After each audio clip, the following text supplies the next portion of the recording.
Hi hello friends, welcome to Honnahalli kitchen. ಇವತ್ತಿನ ವಿಡಿಯೋದಲ್ಲಿ ನಾವು ಹಬ್ಬ ಹರಿದಿನಗಳಲ್ಲಿ ರೆಗ್ಯುಲರ್ ಆಗಿ ಮಾಡುವಂತಹ ಒಬ್ಬಟ್ಟು ರೆಸಿಪಿನ ತುಂಬ ಈಸಿಯಾಗಿ ಯಾವ ರೀತಿ ಮಾಡೋದಂತಂದೇಳಿ ತೋರಿಸ್ಕೊಡ್ತಾ ಇದ್ದೀನಿ. ತುಂಬ ಮೆತ್ತಗೆ ಸಾಫ್ಟಾಗಿ 2-3 ದಿನದವರೆಗೂ ಇಟ್ಕೊಂಡು ತಿನ್ಬೋದು. ಹಾಗೆಯೇ ಫಸ್ಟ್ ಟೈಮ್ ಟ್ರೈ ಮಾಡೋರು ಸಹ ತುಂಬ ಈಸಿಯಾಗಿ ಮಾಡ್ಕೋಬೋದು. ಸಿಂಪಲ್ ಸ್ಟೆಪ್ಸ್ನಲ್ಲಿ ಮಾಡಿ ತೋರಿಸಿದ್ದೀನಿ. ಸೊ ಈಗ ಲೇಟ್ ಮಾಡೋದು ಬೇಡ, ರೆಸಿಪಿನ ಸ್ಟಾರ್ಟ್ ಮಾಡೋಣ. ಮೊದಲಿಗೆ ನಾನಿಲ್ಲಿ ಈ ಒಬ್ಬಟ್ಟು ಮಾಡೋದಕ್ಕೆ ಇವಾಗ ಒಂದು ಮಿಕ್ಸಿಂಗ್ ಬೌಲ್ಗೆ ಒಂದು 3 ಕಪ್ನಷ್ಟು ಮೈದಾ, ಒಂದು ಚಿಟಿಕೆ ಉಪ್ಪು, ಸ್ವಲ್ಪ ಅರಿಶಿನ ಪುಡಿ ಹಾಕ್ಕೊಂಡು ಇದನ್ನು ಈ ರೀತಿ ಮಿಕ್ಸ್ ಮಾಡ್ಕೊಂಡಿದ್ದಾದಮೇಲೆ ಸ್ವಲ್ಪನೇ ನೀರು ಹಾಕ್ಕೊಂಡು ಚೆನ್ನಾಗಿ ಕಲಿಸ್ಕೋಬೇಕು. ಒಬ್ಬಟ್ಟು ಚೆನ್ನಾಗಿ ಬರಬೇಕು ಅಂದರೆ ಮೇಯ್ನಾಗಿ ನಾವು ಮಾಡಬೇಕಾಗಿರೋಂಥ ಕೆಲಸ ಏನಂದರೆ ಈ ಮೈದಾ ಹಿಟ್ಟನ್ನು ಚೆನ್ನಾಗಿ ನಾದ್ಕೊಳ್ಳೋದು. ನಾವು ಈ ಮೈದಾ ಹಿಟ್ಟನ್ನ ಎಷ್ಟು ಚೆನ್ನಾಗಿ ನಾದ್ಕೊಳ್ತೀವೋ ಅಷ್ಟು ಚೆನ್ನಾಗಿ ಒಬ್ಬಟ್ಟು ಬರುತ್ತೆ. ನೀರನ್ನ ಒಂದೇ ಸಲ ಹಾಕಿ ಮಿಕ್ಸ್ ಮಾಡ್ಕೊಳ್ಳೋದಕ್ಕಿಂತ ಈ ರೀತಿ ಸ್ವಲ್ಪ ನೀರನ್ನ ಹಾಕ್ಕೊಂಡು ಚೆನ್ನಾಗಿ ನಾದ್ಕೋಬೇಕು.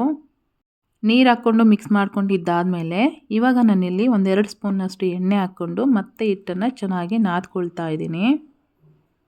ಒಂದು ಸಲ ಎಣ್ಣೆ ಹಾಕ್ಕೊಂಡು ಮಿಕ್ಸ್ ಮಾಡ್ಕೊಂಡಿದ್ದಾದಮೇಲೆ ಮತ್ತೆ 1-2-3 ಸಲ ಇದೇ ರೀತಿ ಎಣ್ಣೆ ಹಾಕ್ಕೊಂಡು ಚೆನ್ನಾಗಿ ನಾದ್ಕೋಬೇಕು.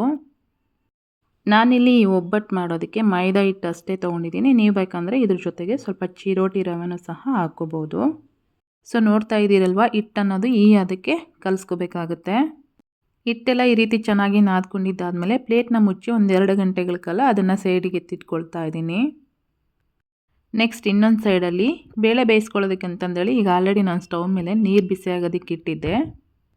ನೀರು ಸ್ವಲ್ಪ ಬಿಸಿ ಆದಮೇಲೆ ಒಂದು ಸಣ್ಣ ಕಪ್ ಆಗೋಷ್ಟು ಕಡಲೆಬೇಳೆನ ತೊಗೊಂಡು ಅದನ್ನು 1-2 ಸಲ ಚೆನ್ನಾಗಿ ವಾಶ್ ಮಾಡಿಕೊಂಡು ಆ ಕಡಲೆಬೇಳೆನ 1 ಗಂಟೆ ನೆನೆಸಿಟ್ಕೊಂಡಿದ್ದಾದಮೇಲೆ ಪಾತ್ರೆಯಲ್ಲಿ ನೀರು ಕಾಯಿಸಿಟ್ಕೊಂಡಿದ್ನಲ್ವ ಆ ಪಾತ್ರೆಗೆ ಹಾಕ್ಕೊಂಡು ಒಂದು 80% ಬೇಯಿಸ್ಕೊಂಡಿದ್ದಾದಮೇಲೆ ಒಂದು 400 ಗ್ರಾಮ್ನಷ್ಟು ತೊಗರಿಬೇಳೆನ ತೊಗೊಂಡು ಒಂದು ಸಲ ಚೆನ್ನಾಗಿ ವಾಶ್ ಮಾಡ್ಕೊಂಡಿದ್ದಾದಮೇಲೆ ಇದೇ ಕಡಲೆಬೇಳೆ ಜೊತೆಗೆ ಸೇರಿಸ್ಕೊಂಡು ತೊಗರಿಬೇಳೆ ಹಾಗೆಯೇ ಕಡಲೆಬೇಳೆ ಚೆನ್ನಾಗಿ ಬೇಯಿಸ್ಕೊಂಡಿದ್ದಾದಮೇಲೆ ನೀರು ಹಾಗೆ ಬೇಳೆನ ಸಪ್ರೇಟಾಗಿ ಮಾಡ್ಕೊಂಡಿದ್ದಾದಮೇಲೆ ಮತ್ತೆ ಅದೇ ಪಾತ್ರೆಗೆ ಬೇಯಿಸ್ಕೊಂಡಿರೋಂಥ ಬೇಳೆನ ಹಾಕ್ಕೊಂಡು ಇವಾಗ ಈ ಬೇಳೆ ಜೊತೆಗೆ ಒಂದು 350 ಗ್ರಾಮ್ನಷ್ಟು ನಾನು ಬೆಲ್ಲನ ಸೇರಿಸ್ಕೊಳ್ತಾ ಇದ್ದೀನಿ. ನೆಕ್ಸ್ಟ್ ಒಂದು ಸಣ್ಣ ಕಪ್ಪಾಗಷ್ಟು ಹಸಿ ಕೊಬ್ಬರಿ, 1-2 ಏಲಕ್ಕಿನ ಕುಟ್ಟಿ ಪುಡಿ ಮಾಡಿ ಹಾಕ್ಕೊಳ್ತಾ ಇದ್ದೀನಿ. ನಿಮಗೆ ಸ್ವೀಟ್ ಎಷ್ಟು ಬೇಕೋ ಅಷ್ಟು ನೋಡಿ ಹಾಕ್ಕೊಳ್ಳಿ. ಬೆಲ್ಲ ಹಾಕಿದ ಮೇಲೆ ಒಂದು ಸಲ ಇದನ್ನು ಈ ರೀತಿ ಚೆನ್ನಾಗಿ ಮಿಕ್ಸ್ ಮಾಡಿಕೊಂಡು ಒಂದು 8-10 ನಿಮಿಷ ಚೆನ್ನಾಗಿ ಬೇಯಿಸ್ಕೋಬೇಕು. ಸೊ ಈ ಥರ ಮಾಡ್ಕೊಳ್ಳೋದ್ರಿಂದ ಹೂರಣ ಅನ್ನೋದು ಹಾಳಾಗೋದಿಲ್ಲ, ಅಂದರೆ ಕೆಡೋದಿಲ್ಲ. ಬೇಳೆ ಎಲ್ಲ ಬೇಯಿಸ್ಕೊಂಡಿದ್ದಾದಮೇಲೆ ಅದನ್ನು ತಣ್ಣಗಾಗೋದಕ್ಕೆ ಬಿಟ್ಟು ಸ್ವಲ್ಪ ತಣ್ಣಗಾದಮೇಲೆ ನಾನಿಲ್ಲಿ ಈ ಹೂರಣನ ಮಿಕ್ಸಿಲಿ ಹಾಕ್ಕೊಂಡು ರುಬ್ಕೊಳ್ತಾ ಇಲ್ಲ, ಬದಲಾಗಿ ಕಲ್ಲಲ್ಲಿ ಹಾಕ್ಕೊಂಡು ರುಬ್ಕೊಳ್ತಾ ಇದ್ದೀನಿ. ನಾವೆಲ್ಲ ಹಳ್ಳಿಲಿದ್ದಾಗ ಪ್ರತಿಯೊಂದನ್ನು ಕಲ್ಲಲ್ಲಿ ಹಾಕ್ಕೊಂಡು ರುಬ್ಕೊಂಡು ಮಾಡ್ಕೊಳ್ತಾ ಇದ್ದಿದ್ದು. ಈ ಥರ ಕಲ್ಲಲ್ಲಿ ಹಾಕ್ಕೊಂಡು ರುಬ್ಕೊಂಡು ಅಡುಗೆಗಳು ಮಾಡಿ ಎಷ್ಟೋ ವರ್ಷಗಳೇ ಆಗೋಗಿತ್ತು. ಸೊ ಅದಕ್ಕಂತಾನೆ ಈ ಕಲ್ಲನ್ನು ರೆಡಿ ಮಾಡಿಸ್ಕೊಂಡು ತೊಗೊಂಬಂದಿದ್ದು.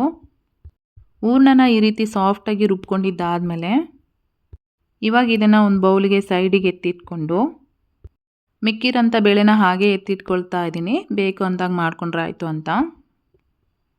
ಈಗ ಆಲ್ರೆಡಿ ಹಿಟ್ಟು ನಾದ್ಕೊಂಡು ಒಂದು 2 hours ಆಗಿದೆ. ಸೊ ಇವಾಗ ಪ್ಲೇಟ್ನ ಓಪನ್ ಮಾಡಿ ತೋರಿಸ್ತಾ ಇದ್ದೀನಿ ನೋಡಿ, ಹಿಟ್ಟೆಲ್ಲ ಚೆನ್ನಾಗಿ ನೆಂದಾಗಿದೆ. ಈ ಒಬ್ಬಟ್ಟು ಮಾಡೋದಕ್ಕೆ ಬಾಳೆ ಎಲೆನ ಸ್ವಲ್ಪ ಲೈಟಾಗಿ ಬಿಸಿ ಮಾಡಿ ತೊಗೊಂಡಿದ್ದೀನಿ. ಬಾಳೆ ಎಲೆಗೆ ಸ್ವಲ್ಪ ಎಣ್ಣೆನ ಸ್ಪ್ರೆಡ್ ಮಾಡಿಕೊಂಡು ಮೈದಾ ಹಿಟ್ಟು ತೊಗೊಂಡಿರ್ತೀವಲ್ವ ಅದಕ್ಕಿಂತ ಸ್ವಲ್ಪ ದೊಡ್ಡದಾಗಿ ಹೂರಣನ ತಗೋಬೇಕಾಗುತ್ತೆ.